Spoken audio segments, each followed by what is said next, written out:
मैं ये कहना चाह रहा था कि सिद्रा के बारे में कि जब से मैं फैक्ट्री में आया हूँ, मैंने इनके काम से बारे में मालूमात करने चाहिए तो मुझे काम के हवाले से छोड़ के खुद अपने पास बिठा देती थी, दूसरी बातें करने बगैर, फजूल बातें। और जब भी मैंने इसको काम के हवाले से कोई बोला तो इग्नोर कर देती थी, किसी चीज को, हर चीज को इग्नोर कर देती। मुझे किसी चीज में भी इस सिद्रा ने कभी भी सपोर्ट नहीं किया है।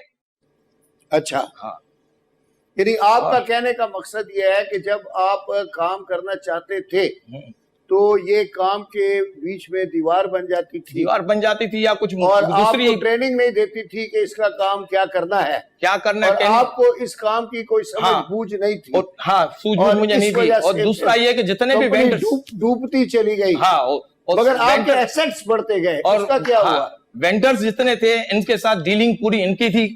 ये कमीशन की बात करती है, कमीशन ये खुद खाती होगी। मैंने तो वेंडर से डीलिंग, एक वेंडर का जो यूनिवर्सल का बात की थी उन्होंने ऑब्जेक्शन उठाया, मैंने उनका बंद कर दिया। एक वेंडर मेरा हाथ में दिया, बाकी टोटली वेंडर्स जितने भी हैं, टोटली वेंडर्स ये लोग खुद डील करते हैं और खुद उनकी करते हैं, तो मैं कहां से कमीशन खाऊंगा उसमें से। अच्छा मैडम, आप सुने, आपका नाम क्या है? मिसेस अंबर। मिसेस अंबर, देखिए माशाल्लाह आप भी यंग है, तो जिस वक्त आपके मियां की डेथ हुई जी, तो ये आपने फैक्ट्री को खुद क्यों नहीं संभाला? असल में जज साहब, सबसे बड़ा रीजन ये था कि मेरी 2 बेटियां हैं, उम्र से छोटी मेरी बेटियां हैं, तो मुझे ऐसा लगता था कि मुझे उनको टाइम देना चाहिए और उमर को टाइम देना चाहिए। तो मैंने सबसे ज्यादा भरोसा अपने भाई पे किया, क्योंकि मुझे ये लगता था कि जो चीज मेरे खून का रिश्ता संभाल सकता है वो बाहर वाला या वो तो खैर हो ठीक सकता है। बिल्कुल, मैं उन चीजों को मैं टाइम नहीं दे पा रही हूँ। उठाया है मामू जान ने, ये गलत इसी बात का कर रहे फायदा हो तुम। उठाया और हमें करोड़ों मुंह बंद करो। बात दरअसल ये है, हाँ।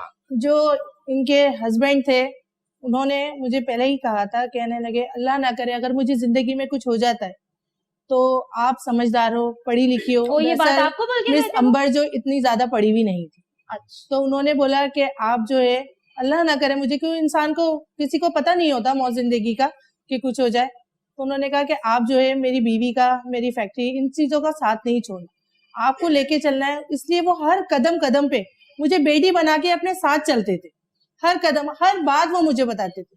फिर जब उनका इंतकाल हो गया, जाहिर सी बात है उन्होंने मुझे बेटी बनाया था, मुझे बड़ा अफसोस हुआ। बेटी उसके बनाने बाद का अफसोस हुआ आपको? ये सर आए थे, प्लीज मैम वेट, बेटी बनाने का मुझे अफसोस हुआ इन्होंने ये आए, इन्होंने बोला कि मैम ने बोला कि मेरे भाई आएंगे। मैंने कहा ठीक है, जाहिर सी बात है, मैं तो ऑनर नहीं हूँ, ये इनके भाई हैं, ये किसी को भी बुला सकती है, मैं तो मालिक नहीं हूँ। तो फिर ये आए, मैंने इनको बुलाया, तो फिर ये आते के साथ ही इंट्रोडक्शन हुआ। तो फिर ये दूसरे दिन आए, मैं आई, मेरे कैबिन में गुलाब के फूल रखे हुए। अच्छा, तो मैंने बोला जी, तो मैंने बोला ये फूल जज साहब ये गलत बात कर रही हैं। फिर मैंने गुलाब के फूल, जी गुलाब के फूल रखे हुए, फूल फिर तो नहीं आए मैंने थे। उसमें नाम लिखा हुआ था इनका ही, अच्छा, सलमान। तो फिर मैंने इसको इनको कहते हैं बुलाया, तो बुके। इन्होंने जी फिर मैंने इनको बुलाया, मैंने कहा सर ये क्यों, क्योंकि मैं भी इनको सर बुलाती थी, ऑनर के जाहिर सी बात भाई थे ये। तो कहने लगे कि भाई हम दोनों साथ काम करेंगे और आप बहुत अच्छी आदत की है, तो यानी कि हमारा फर्स्ट डे तो अच्छे शुरुआत हुई। अच्छा, अच्छी शुरुआत जी, के लिए, मैंने कहा अच्छा, ठीक है चले नेक नियति जी से। जी, मैंने कहा चले ठीक है ओके।